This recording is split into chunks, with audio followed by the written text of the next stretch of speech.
با برنامه اخباری آزادی خوش آمدید. من شالای گلخوجی هستم. در استودیو امروز شما عزیزان نخست مرور میکنیم به سرخط موضوع برنامه امروز 15 می. پیامدهای هوای نامساعد و سیل خرابی‌آور در تاجیکستان، یک نفر هلاک و چندین خانه ویران شد. خونه داشته، آشخانه، گازخانه‌اش، 5 توالت همش همینجا. یک دانشجوی تاجیکی در مرکز سیریت ویروس کووید 19 بود. از آنکه ووهان چین را ترک نکرد پشیمان است. خیلی خوشحالم که در اینجا ماندم. خود را مثل در خانه احساس میکنم. و قصه تلخ یک زن افغان که میگوید بیوه شدم، در بدر شدم، چی کنم؟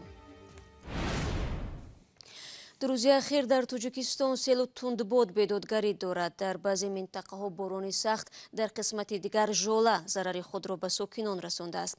سیل خرابی‌آور در ولایت ختلان تلفات جانی در پی داشت. در ناحیه تابع مرکز منزل های مردم را شسته برد.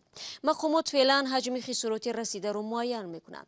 کمیته حالتهای فوق‌العاده میگوید چنین هوای نامساعد تا 4 روز دیگر ادامه خواهد داشت و شهروندان و مهمانان باید از احتیاط کار بگیرند. برای یوسفی چند ساعت پیش از شهر وحدت برگشت و پیامد آفت طبیعی را در گزارشش نشان می‌دهد. در پی بارشات شدید چند روز اخیر 5 منزل ساکنان شهر وحدت به کام دریای کفرنهان رفته است.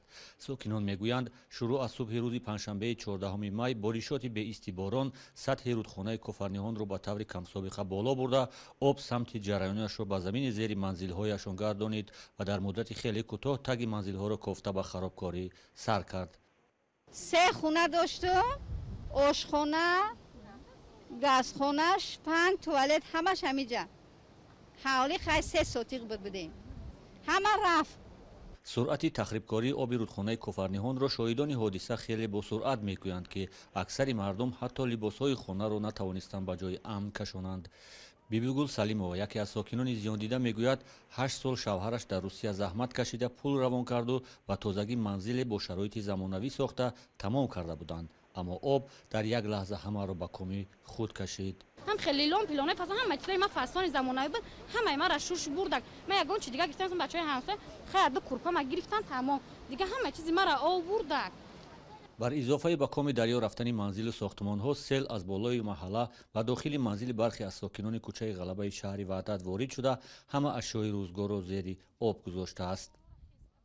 اینجا گازخانه، آشخانه اینا چپش دسته اینجا بینای نو کردن، ایشان در خطر آب خیزی شید تا بالا را خیس و 2 خانه هم کوچ کردم در بیرو نمیدونم کجا بریم. اکا دینا همه خیستم یک گودک چودک هر سکدم اخی ما کجا بریم در وقتی کرانتین اکا.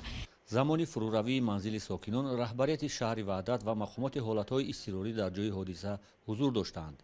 به گفته ساکنان به آنها تا هنوز جای موقت زندگی پیشنهاد نکردند و هنوز نمیدانند که تقدیر آیندهشان چی می شود. گزارش برای یوسفی بود. در همین حال همکاری دیگری ما از ناحیه ضرر دیده خراسان ولایت ختلان دیدن کرد. بعضی ساکنان آنجا هرچند جان به سلامت بردند اما میگویند تمام اشیای روزگارشان نابود شد. آرزوی کریم به هنگام تهیه گزارش زیر سیل ماند و خوشبختانه آسیب ندید. گزارش را عبدالله اشرف تقدیم میکند.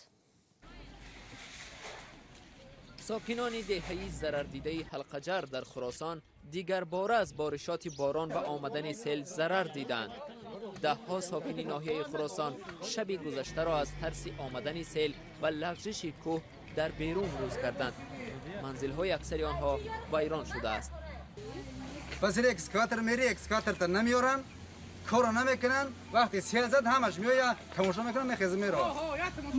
ما خوشمندیم که همین یاردمی مردم یاردم کنن.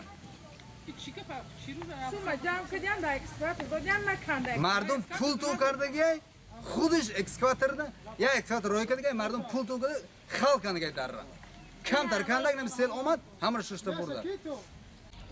از بارش زیادی باران و پر شدن سیل راه مردم جماعت‌های صدرالدین عینی و هلالی ناحیه خراسان ضرر بیشتر دیدند. مقامات کمیته حالتهای فوق‌العاده در ناحیه خراسان میگویند در این دو جماعت حدود 10 خانه کاملا خراب شده. ضرر پوره آفتی طبیعی را حالا معلوم نکردند. این زمان برطرف کنی حادثه حالات فوق‌العاده هفته سوداز از طرف ریاست کمیته حالات فوق‌العاده خدمتچیان حربی ریاست کمیته حالات فوق‌العاده امدوفه گرژن در ولایت ختلان این زمان تنها کار برطرف کنی هفته سوداز. ساکنان میگویند که خانه‌های زیاد صدموی شدند و در آنها امکان زندگی دیگر نیست. به گفته ساکنان در دو جماعت زیاده از 50 چاروای مردم نیست شده، چند ماشین زیر خاک مانده است. در ناحیه خراسان همه ساله آمدن سیل ثبت می شود. در دهه حلقجر ناحیه بهار امسال نیز سیل آمد که 1.3 میلیون سامانی ضرر رساند. برنامه را ادامه میدیم.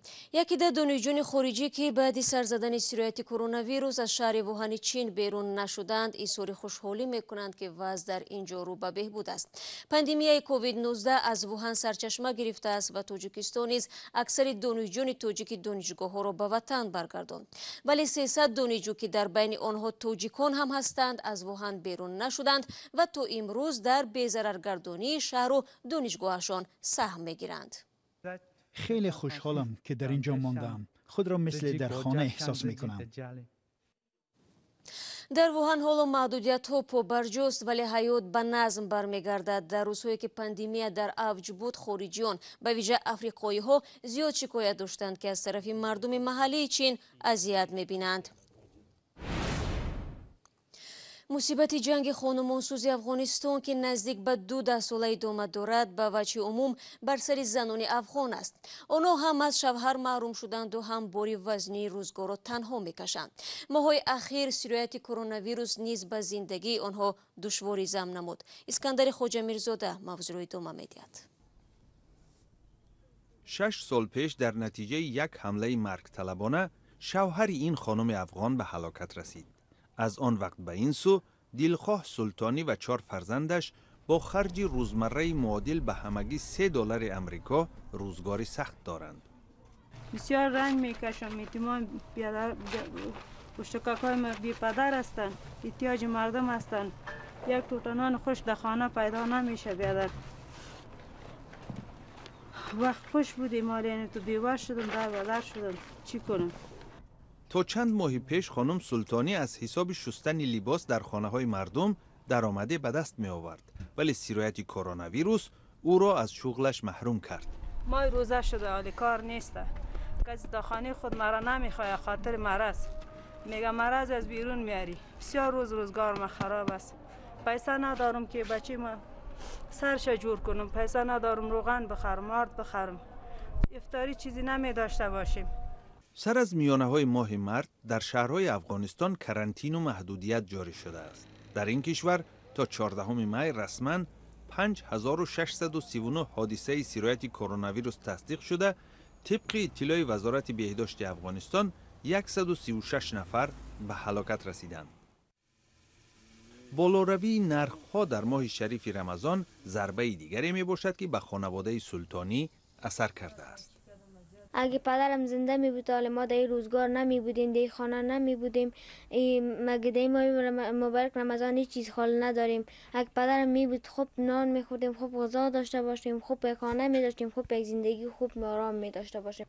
جنگ ائتلاف بین المللی زیر رهبری ایالات متحده آمریکا با طالبان افغان که نزدیک به 12 ساله ادامه دارد، بیش از 2 میلیون بیوزن افغان را به دستنگری کمک‌های خیریه تبدیل داده است.